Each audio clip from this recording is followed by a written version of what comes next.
How you doing, everybody? I hope y'all having a blessed day. This is Stand Focused for Jesus, but most likely this will go on Facebook before it goes on YouTube.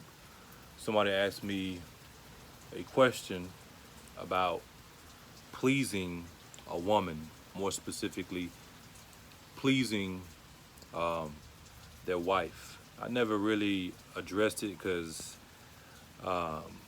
those are more so for private matters, but I decided to make a video speaking about it in general. Now we're gonna keep it clean. I may say some funny stuff. I may say some stuff you like, whoa. First and foremost, it's not about pleasing a woman. It's about pleasing your wife. The main issue with many men, and we can say women too, is they aim to please a woman.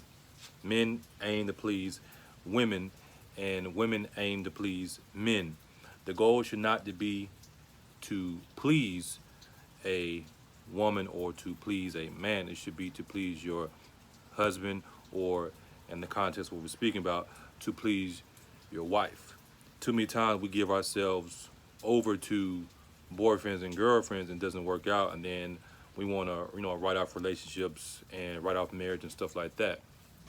So our aim should not be to please just a woman or to please a man in general, but specifically to please our wife or to please our husband. So we got that foundation set. If you are dating, only thing I can tell you on that, because you're gonna do what you want to. If y'all hear some noise, it's raining. It feels really good out here. If you are dating, you got a boyfriend and girlfriend, then you need to go ahead and lay it out on the table in regards to what you want to do. What do you want from this person? What do they want from you? Once you do that and you establish those guidelines, when you establish that standard, there's not really too much room for games, because you know what you want, you know what you're working toward, and everything else is irrelevant. I dated for a while. I was engaged before, didn't work out. Matter of fact, some of you know I was engaged to the same uh, female, what, two times? I think two times, maybe three times, but I know at least two times. Um, Wish her the best. Hope she's doing well. Hope she finds somebody. But I'm doing my thing with my wife. We've been married for over 7 years, and I want true joy and happiness for every single female that I've ever talked to. If I've ever talked to you, if we just had a conversation, um, if we've ever quote unquote dated, if we've ever, you know, did the thing or whatever, I want the best for you. And I'm gonna go ahead and publicly apologize. I apologize for the man that I was back then, because I know better now. I know better, and the things that I was doing, it wasn't right. But it takes two to tango, so we were both wrong. But I take the brunt of the responsibility as a man, and that is going to lead to my next point. We're going to take this and we're going to apply it both to women in general, meaning how to please a woman, in regards to what a woman is really looking for. We ain't talking about no scallywag. We talking about real quality women, and also a wife. A woman, wife, she wants a man. She wants you to have some balls. She don't want you to be no coward. I ain't talking about you gotta go out here and be gang banging and stuff, but she don't want a she don't want no B. She don't want no B. If you present yourself as a B, she gonna treat you like a B. If you present yourself as a punk, she gonna treat you like a punk.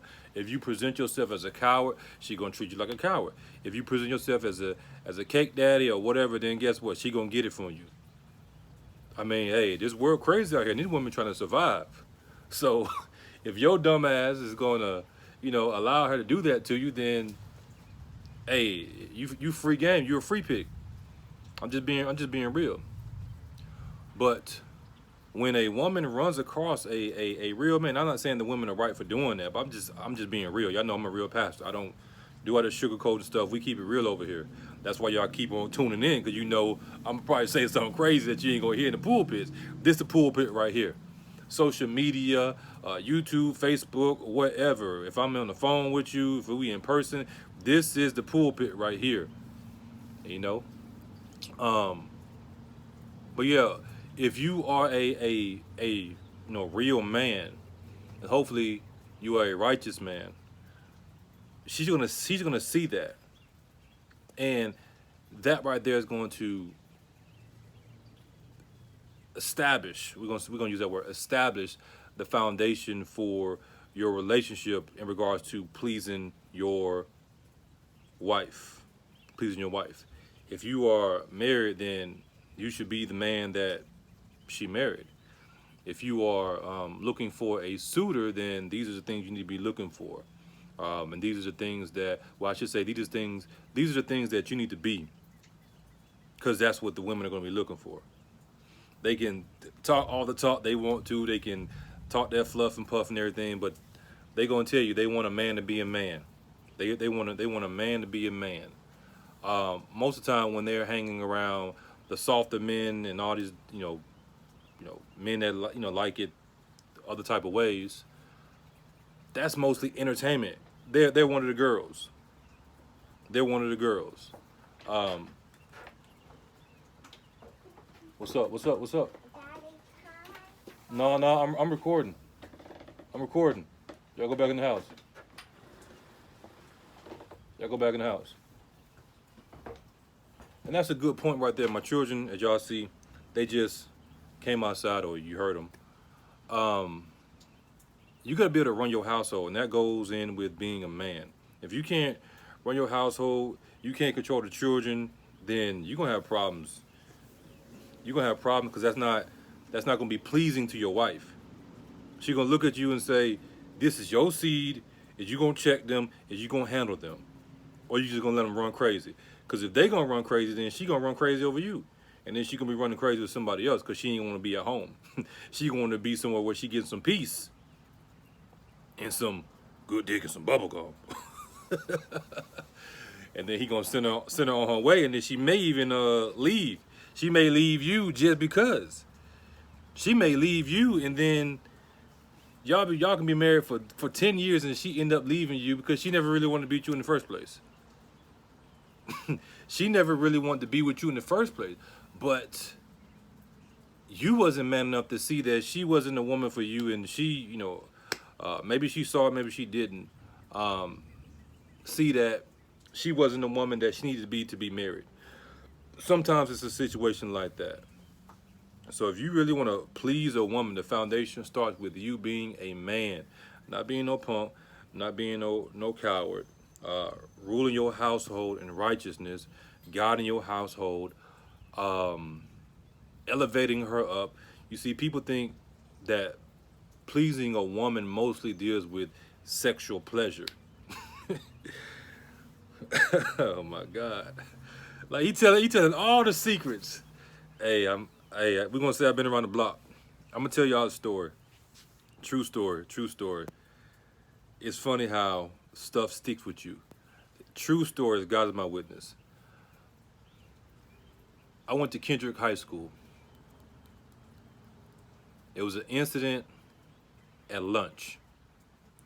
And I wasn't cool, but I wasn't lame in high school. I was a dude that was known with the big old afro. Now I got the big old bald head, but I had the biggest afro in school at that particular point in time. And then everybody would mess with my afro because you would put your hand in it and then it would pop back like a pillow.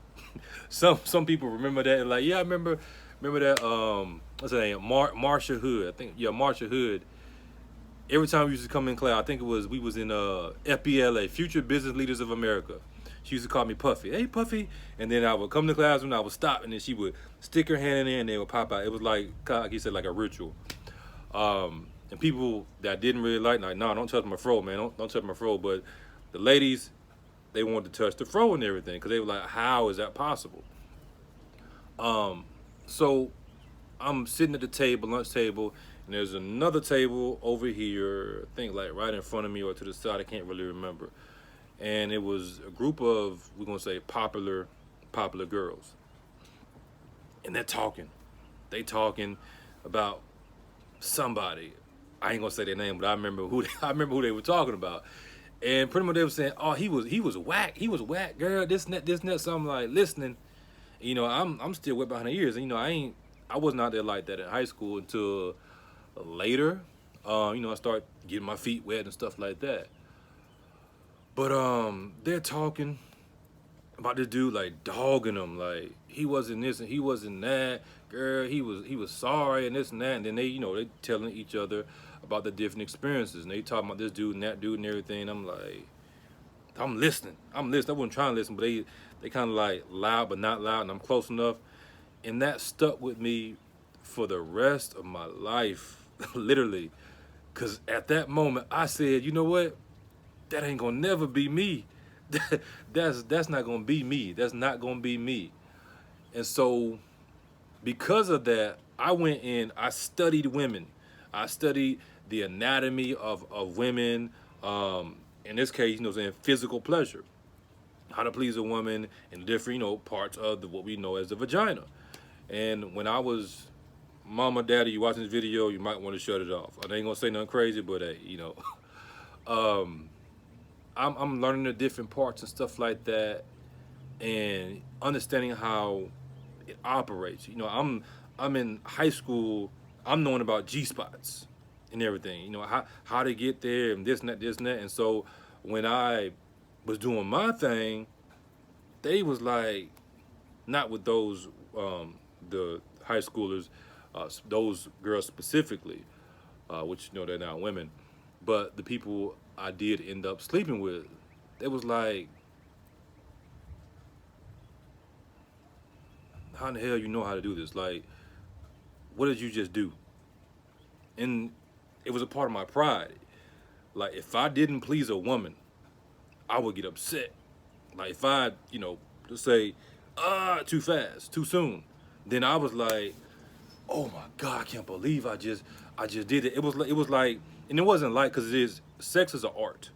Whether we're talking about physical sex or we're talking about, or physical pleasure or spiritual pleasure, it is a art. It's an art form. And for me, I wanted to be a master of my craft. I wanted to be a master of my craft. And like I said, when I did have those incidents where, pre-ejaculation, stuff like that, I would go back to a drawing board. I was like, okay, I got to come back and I got to come back stronger. And then second go round, third go round or whatever, it is what it is. I made up for my lack of manliness that first go round. And then people really didn't know because I was quiet. They were like, "Oh, I wouldn't think this from you because you quiet and everything." Now we talking about later in high school, 11th, 12th grade, and then after I got out of high school, and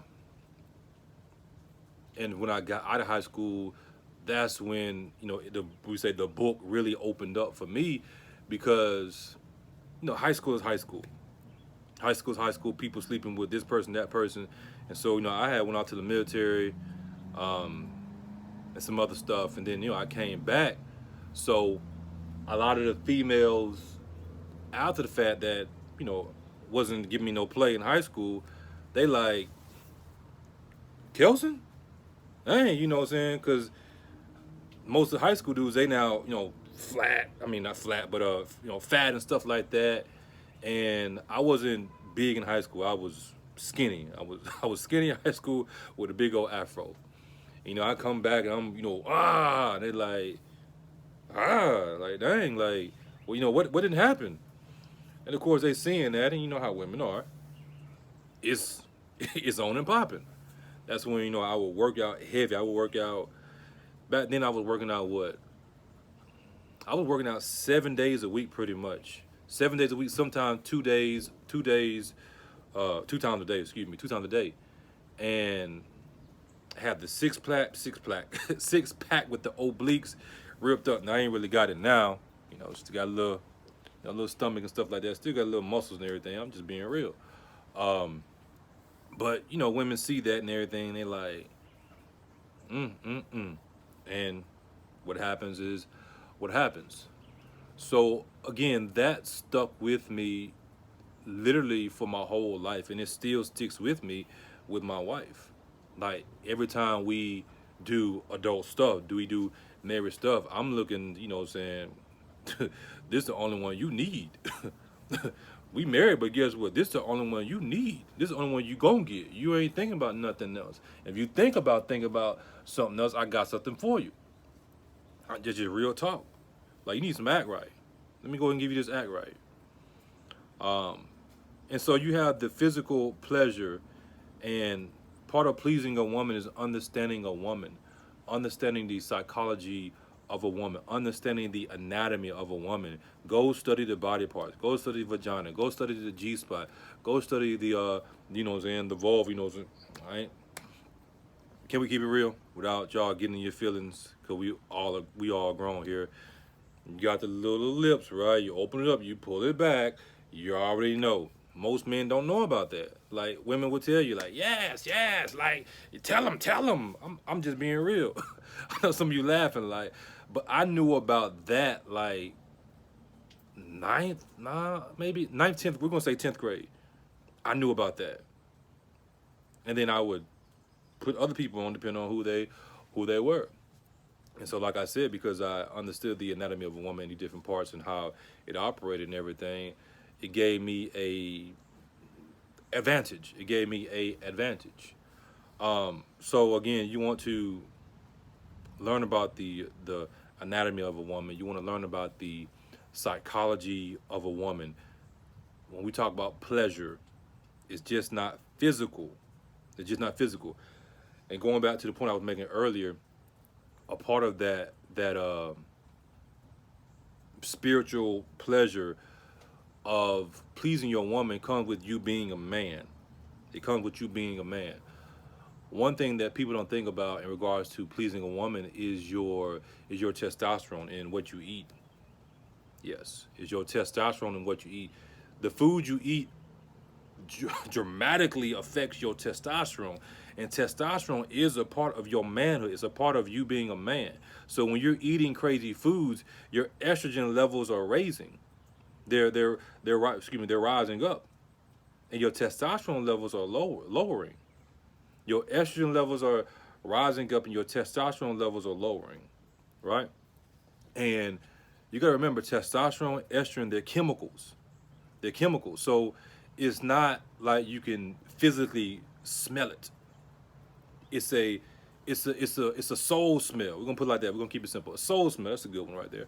It's a soul smell. It's a spiritual smell where your spirit can sense it. Your spirit can sense that something is off with this man, or something is off with this woman, and then you can see it in their mannerisms. You can see it in their in their fruit. How they carry themselves and stuff like that. So that also plays a part in it. The body is drawn. The woman is naturally drawn to testosterone levels. Like it gives off a literal smell. I forgot what the word. I think it starts with the E. Some of you know. For those who know, put it in the comment box. But I forgot what it is because, like I said, it's been a while since I studied this stuff. But the chemical gives off an actual smell, and women are drawn to it. It's the same thing with men. Men, we are drawn to the estrogen smell of a woman, and the more feminine a woman is, we talking about natural femininity, not this fakeness and all this other stuff, or as we say, she putting out this masculine energy. On a chemical level, it turns a man off. So what ends up happening is women who exude more masculine energy, they draw more feminine men. You see what I'm saying? Women who put forth more masculine energy, they draw to themselves, or we say, the attraction, more feminine men. And then you have a balance that's not right. You have a balance that's not right. And because there's that imbalance, the woman, she ends up, pretty much running over this dude, but she's not satisfied with him because she wants the satisfaction on the chemical level, natural chemical level of a masculine man. because that's how it goes. It's not supposed to go any other way. That's the way that God made it, and there's a reason for that. The more so the feminine energy, what we call feminine energy, feminine spirit, stuff like that, is for the woman to be a protector, to be the softer vessel and stuff like that and everything. And then the masculine in regards to also protecting, but I mean, I don't really have to explain, a man's supposed to be a man, protect your family, do this stuff and everything, more of the bravado and the strength. But they learn from each other. Men and women are supposed to learn from each other, just like I learned so many things from my wife, and she learned so many things from me, because there's a time and place where she needs to be, there's a time and place where I need to be softer. So I'm not naturally soft. I'm not naturally, okay, so I want to give you mercy. I'm now I want to, bust you in your mouth if you say something smart, right? Now I still want to protect, and whose balls is bigger, who thing is bigger. That's just the way it is, right? Because men naturally we want to conquer, rather it's conquering a woman or conquering conquering the world, conquering another man, meaning not conquering in that way, a sexual way. Because I know some of y'all are like, but conquering in the sense of humbling that man, and okay, you're gonna be under my authority. There's a way to do it in righteousness, but most men, we do it in a way that's unrighteous. We want to kill each other and stuff like that, boom, boom, boom. Because if a man is superior to you, you're supposed to have respect for that man, because hey, he's superior to me, but it's not superior in the sense of, he don't want the best for you. He's superior in the sense like a teacher and a student, like Christ. Christ is superior to us. But what does Christ say? Christ says, be like him. And so we humble ourselves because, hey, he's superior to us, and we sit at his feet and we learn. Sitting at another man's feet is humbling yourself. It's symbolic of humbling yourself. But at the same time, what did Christ do? Christ washed the feet of those who we would say were inferior to him. He washed the feet of his disciples. And they were like, whoa, what are you doing? I ain't saying I'm finna wash another man's feet, but you hopefully get the point of what I'm saying. He did that to show that, okay, even though I'm your teacher, I'm your God, I'm over you, I'm your judge, I came down here and I humbled myself before you to elevate you up to the status that I'm at. And that's the way it's supposed to be. Not this, I'm finna kill this nigga and do this and do that. Like, no. Any man that listens to another man, that's a form of humility. Any man that listens to another man, that's a form of humility, because he has to humble himself to be able to listen to what that man is saying and take it inwardly, and then process it the way he processes it, and then bring it forth by applying it in action. So going back to what we were talking about specifically, it's deeper than just physical pleasure. It's deeper than just physical pleasure. In fact, most of it, let me say this, physical sex is first and foremost spiritual. Physical sex is first and foremost spiritual. When you are having physical sex with somebody, you're not just bonding your bodies, but you're bonding your spirit, you're bonding your soul, which is why we say soul ties. Soul ties are real. And you end up doing these different things, and you have these memories. You end up having these memories of you doing it with this person, you doing it with that person, and you reach this pinnacle of sexual pleasure. And once you reach that pinnacle of sexual pleasure, everybody is different. You're like, I want to experience that again. Now, what was a gift from God ends up becoming a drug. Ends up becoming a drug because you want to reach that high again. That person ain't giving it to you no more because, y'all then fell out or whatever, boom, boom, boom. And so what do? You go look for it in this person. You go look for it in that person. You go look for it in that person. Or maybe it's a combination. Maybe, he got some good head and maybe he got some good dick. I'm just being real. Maybe, he eat booty good. I mean, so you got you got three of them. You got three men. One giving you head, one got good dick, and one eating your booty. Not at the same time, but you know what I'm saying. And probably some of you laughing right now, but y'all know I'm gonna keep it real. And then, it doesn't end up working out because now sex has become a drug instead of a weapon. Sex is a weapon. because children are birthed through sex. We know this. And then you're supposed to raise those children up to go out into the world and conquer. To conquer what? Conquer evil. To overcome evil with righteousness. And what ends up happening is the way the children are conceived these days, most of us, conceived in fornication and stuff like that, we end up being weaponized for the enemy. And then we go out and do the same thing, the same cycle over and over and over again. And this is where you enter in with what we call generational curses. And at some point in time, that curse has to be broken by doing things the right way.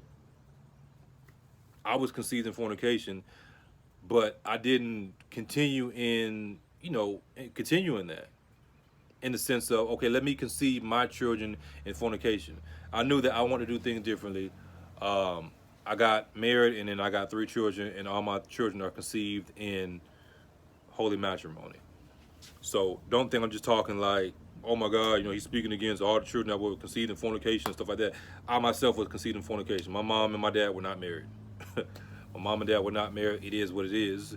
They would tell you that, and hey, but what do I do, or what can I do to do different to break that cycle? And I just told you. Now it's more it's pleasurable, of course, but it's a weapon. It's a weapon. Remember, you have those memories that you created with the people you used to sleep with. Those memories are still inside of you. They're still in your flesh. And what ends up happening is something will trigger that memory. And then you'll be thinking it. You'll be like, whoa, where that came from? Where that came from? And you may not even be talking to that person no more. If you ain't talking to that person, then what's your body gonna do? Your body gonna like, well, you can call up so and so. So and so, they pretty straight, or maybe what I'm saying, they good at what they do. You'll call them up, and then y'all end up doing the thing. You stop talking to them, y'all fall out, and then you repeat the cycle over and over and over again. And the whole time you're creating all these sexual impressions within your spirit, your soul, and your body. And all it takes is something to trigger it. Maybe it's something you watch on TV, a book, somebody says something. You see somebody that looks like that person. You can see somebody that looks like that person, and boom, that triggers that memory, and now you want to get back to that pinnacle of sexual pleasure as a drug. And that is the issue. That is the issue. As a man, your job to be able to please that woman, again, is to be the man you are called to be. Because if you are the man that you are called to be, none of that is really an issue, because you now have the power to check that. You have the power to check that within yourself, and you have the power to check that within her, because you finna go lay it down. You finna go give her some act right. Because y'all know women, they get to getting crazy. They want to get crazy, and now it's a weapon. It's a weapon of correction. It's a weapon of correction, but it's a righteous weapon of correction. In the Bible, it talks about this. It talks about this. Because it doesn't talk about it in detail, but it does talk about it. You know why? Because this is for grown folks. This is for grown folks. And the Bible doesn't always go into detail on every single thing, because if it did, then, nobody would pretty much read it. Like, people don't really read it today. But going back to what we're saying, y'all give me a second, because I'm literally speaking this off the top of my head. Pleasing a woman isn't just about physical pleasure. It's more so dealing with psychological and spiritual. Spiritually pleasing a woman. How do you spiritually please a woman? By being the man you're supposed to be spiritually. And that's going to set the foundation for everything else. How do you please a woman on a psychological level? Knowledge, wisdom, understanding, feeding her in that way. I forgot what it's called, where a woman gets turned on by, by the way a man talks, conversation, intellectual stuff like that. So you have the physical pleasure, you have the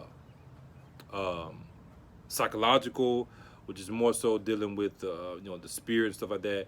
Then you have the soul, dealing with the soul, and the physical, excuse me, the psychological and the soul pleasure, they kind of like go hand in hand. And why? Both of them are unseen. I know I'm being super generic with this. I know I can go into more detail. So you got three levels of pleasing a woman. Most people, they only understand the physical pleasing of a woman, and most men do not know how to please a woman even when it comes to physical pleasure. Most women will tell you that when they have intercourse with the man, they don't climax. They don't. And that's fact. That's fact. I'm telling you, and they would tell you that. Some woman may comment in the comment section. If you do, just keep it clean. Keep it clean. But it's the truth, and that is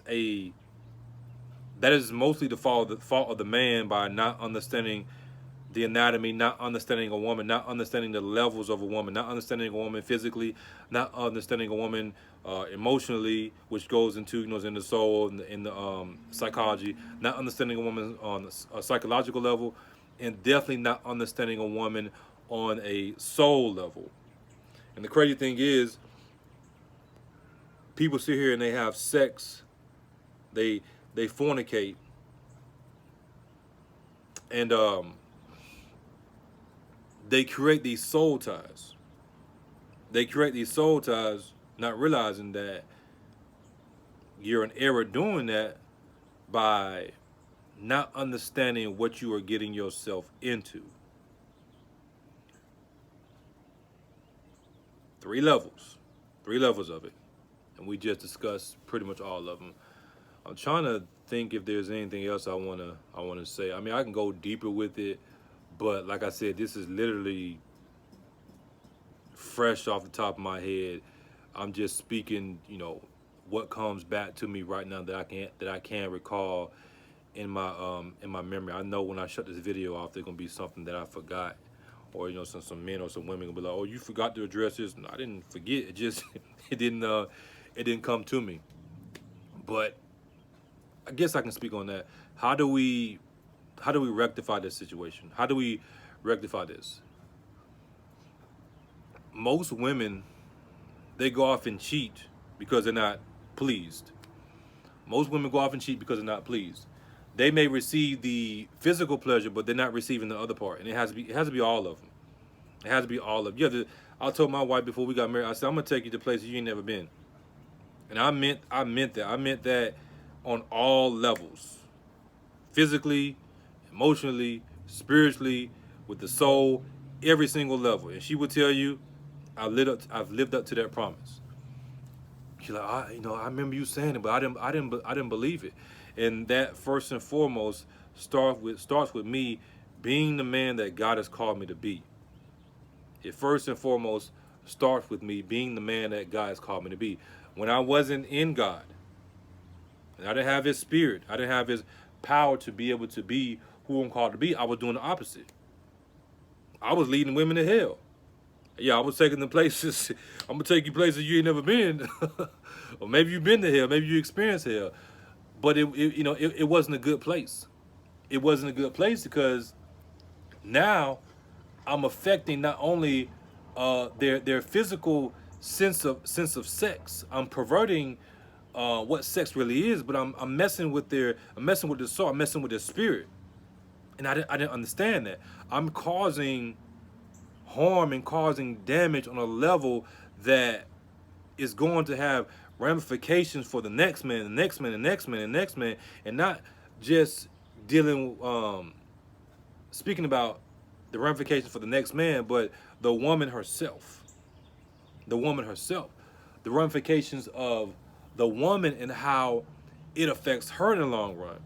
And so when I got saved, I'm not going to say it was every single woman, but there were women in my life where God told me to reach out. He said, you go apologize to her. Them women may very well be watching this video. I'm talking about married. Married, and God said, go apologize to her. You send her a message on Facebook or whatever, and you go apologize. And guess what I did? I went and I apologized. I went and apologized. And you know what they told me? They told me, thank you. They said, thank you. I needed to hear that. I needed to hear that. I'm glad you was man enough to apologize. So now what I do? Hopefully I was able to undo everything that was done before. To give these women a clean slate in the sense of there are still men out here that are men, and not just because they're a man, they, you know what I'm saying, they can, you know, he gotta, you know how to use it. You know what I'm saying? That's only part of being a man. So if you wanna please a woman, you need to be the man that God has called you to be on the spiritual level and a soul level. Your souls, most men's souls are so dark. Like, how you gonna, just think about this. Semen is life, which is, life is light, right? A child is conceived in darkness and then is birthed forth into the light, which is why God said that he caused the light to shine through the darkness. I'm gonna break it down for you. If that man inwardly is full of darkness, because darkness can be a form, darkness, I gotta make sure I say this right. Darkness is a form of light when we're talking about in regard to the Bible. People think that darkness is just the sun goes down and no. Darkness can be light, but it's not really the true light, which is why Satan presents himself as the light, but he's really darkness. If that man's soul is dark, and the darkness that's in him is a form of light, but it's not really light, it's truly darkness, which means it's evil, and he puts his seed in you, which means that he's putting his darkness into you, and your soul is dark, then what happens to that child? Two become one. So that child gets not only his darkness, but it gets your darkness, and then that darkness is combined into one body, and then it's birthed into the physical light, yet the light that's within that child eventually is manifested, which is the double darkness of both that man and that woman in one body, and that child is worse off than y'all two individually. Therefore, as a man, you need to cleanse your soul. You need to cleanse your spirit. Now, I don't apologize for what I believe. However you see fit to go cleanse your soul and your spirit, that's how you do it. That's how you do it. But here, we believe and we preach and we teach and we live it 100%. Your soul is cleansed through the washing of the water of the word, through the sacrifice that Christ made. And because we believe it, we therefore go forth and live it. Christ is giving you a clean slate. He said that life is in the blood. Blood is primarily what we know is what? Is water. As water. So if the water is dirty, and we are mostly water, then the individual will be dirty. We get dirty through sin, fornication, and different things. And then we end up becoming slaves to our sin. We end up becoming slaves to ourselves. So y'all be worried about the slave masters and everything. The slave masters are only, they have a higher level of being over the flesh. But because you are just take away the slave masters. Let's take away the slave masters. If there was no quote unquote slave masters, people would still be, they would still be slaves. They would be slaves to themselves because they would be slaves to their own sin. So instead of going out and doing the right thing, what do? We go do stuff that we really don't want to do. And we end up doing it and be like, why did I do that? You ever been in a situation like that? You go do something and you're like, man, that was stupid. Or man, why did I do that? Because the true inward man, the true inward woman doesn't really want to do those things. But they end up doing the things because you keep on sinning and sinning and sinning and sinning, and then you end up becoming a slave to your own flesh. You end up becoming a slave to your own flesh. I'm gonna say it one more time. You end up becoming a slave to your own flesh. And you're like, oh man, why'd I do that? Why do I keep on doing it? Why can I not overcome? The more you end up sinning, the more power you give to your slave master, and your slave master is really your flesh. Now, how do we, again, rectify that? How do we fix that? According to what we believe, you believe what you believe. This is through the gospel of Christ. Christ comes in because of what he did. He takes away all those sins, takes away, and gives you a fresh start. You are now born again through the Spirit. Born again through the Spirit, receiving a power that you had in the first place. You lost that power through sin. We know what Adam and Eve did. You now receive that power once again to overcome the flesh. Now you may say, well, that doesn't make any sense. It makes perfect sense. You may say, well, why do I still do certain things? Because you're still in this flesh. Remember, when you're born again, the flesh is dead, meaning that it's not in power. The flesh is dead anyway. You're gonna die, right? You're gonna die. So even though we're living, we get so excited about life, we actually, you think about, let's be real about, we're dying. As I'm preaching, I've been preaching for 41 minutes. I'm literally sitting here dying, yet I'm living. I'm literally sitting here dying, but I'm living. The Spirit that you receive being born again, taking the dead away, right? The newness of life. So now you go into a woman. You're literally giving her life because your spirit, your soul is cleansed. That's what Christ did. That's the price he paid. Now you're not in the mindset of, oh, I'm going to go fornicate and do this, do that, do that. You're like, I ain't with all that board job. That's death. Fornication, it leads to death. Drugs and all that stuff, death. Greed, lasciviousness, maliciousness, and so on and so on and so on and so on. Robbing, stealing, killing is death. Being born again is about life and wanting to give life, because Christ has given you life, and he's giving you life more what? More abundantly. So again, now it's a weapon, because you want to go into your wife. You want to please her on all these different levels. You want to give her life. You want to give her life more abundantly by pleasing her in that way. To like wipe out everything that she went through in the past. Like, look, this is the way it's supposed to be right here. This is the way it's supposed to be right here. But again, being born again, you now go into that woman, or the woman is also pleasing her man, and y'all are bringing forth life and not death. The children come forth, and now guess what?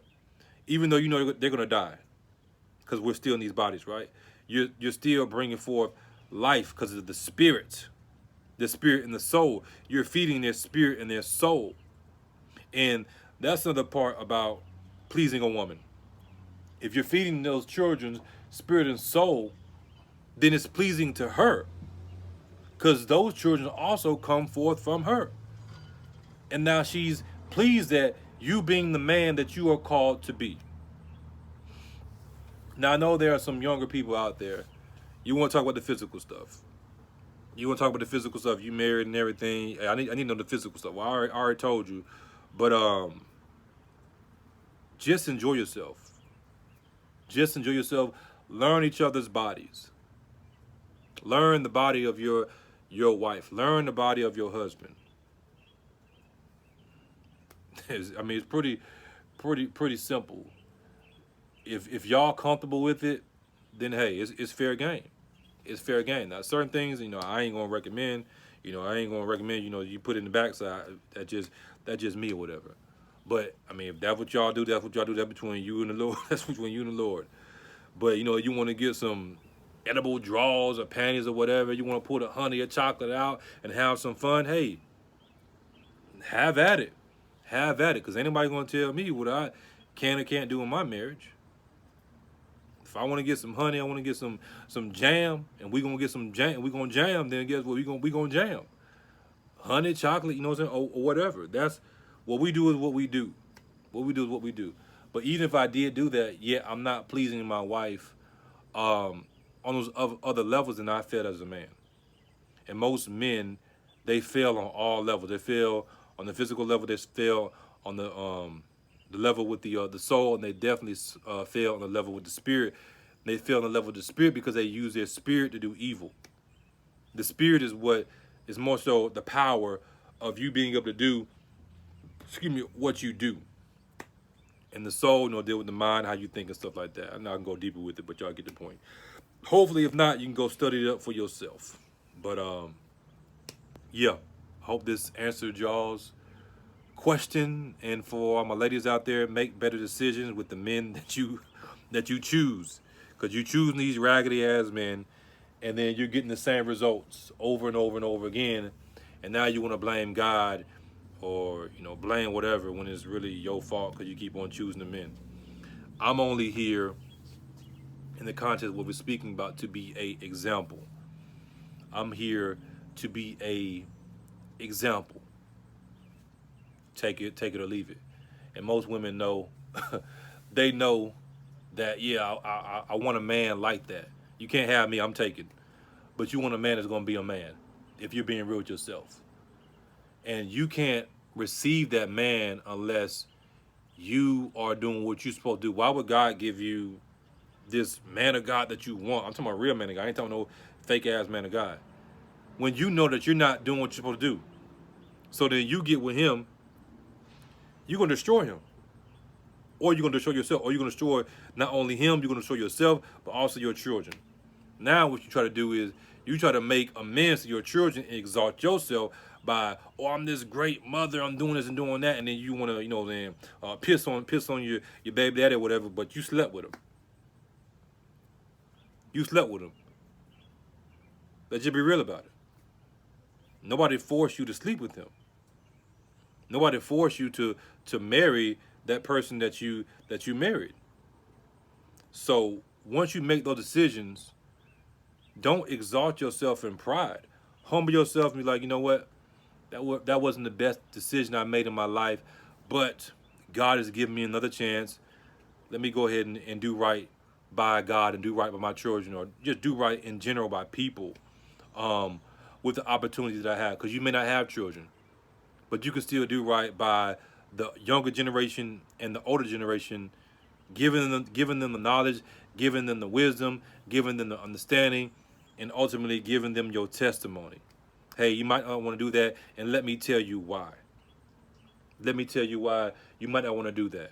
And this is why we speak on these things. But yep, I can say more, but I think that's enough. I'm out.